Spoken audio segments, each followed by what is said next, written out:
आपको कैसा लगा? ये सरप्राइज मेरे को बहुत अच्छा लगा, तेरे से ही बहुत अच्छा। कसं वाटतं आज तुमचा 50वा वाढदिवस आहे?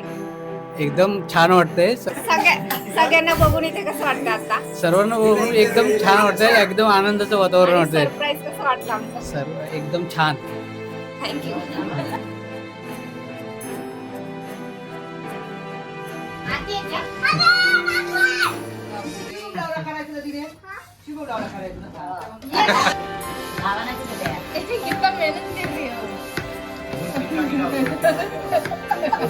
आज फुगेगा क्या? आज सुबह तक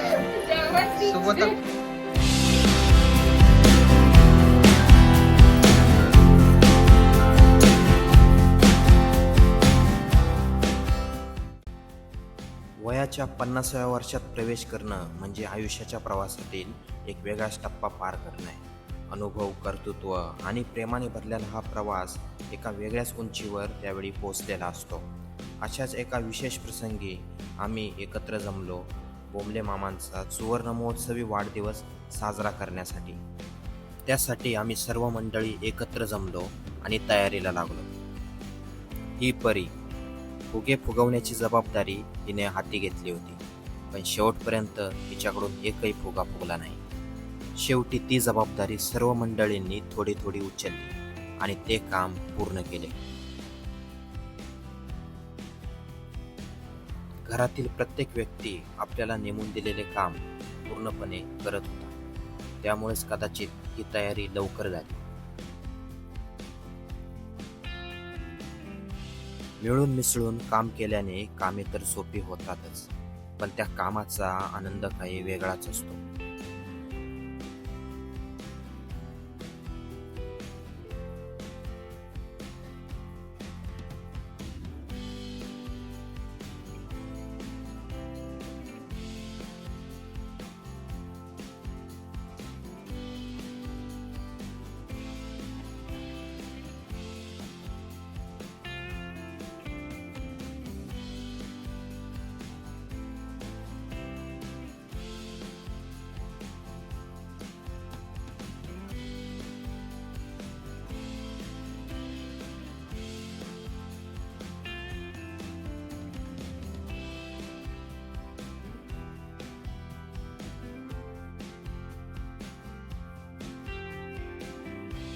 तुमचा प्रवास कसा गेला?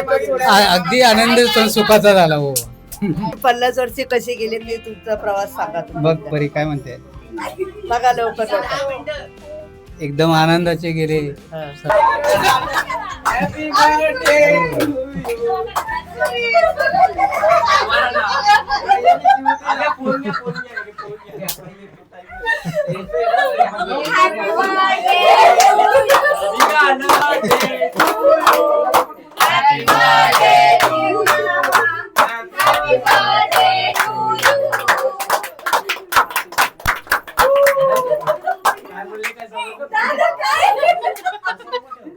सुरी पण नाही तुमच्याकडे काय दाद्या बरोबर नाही केला.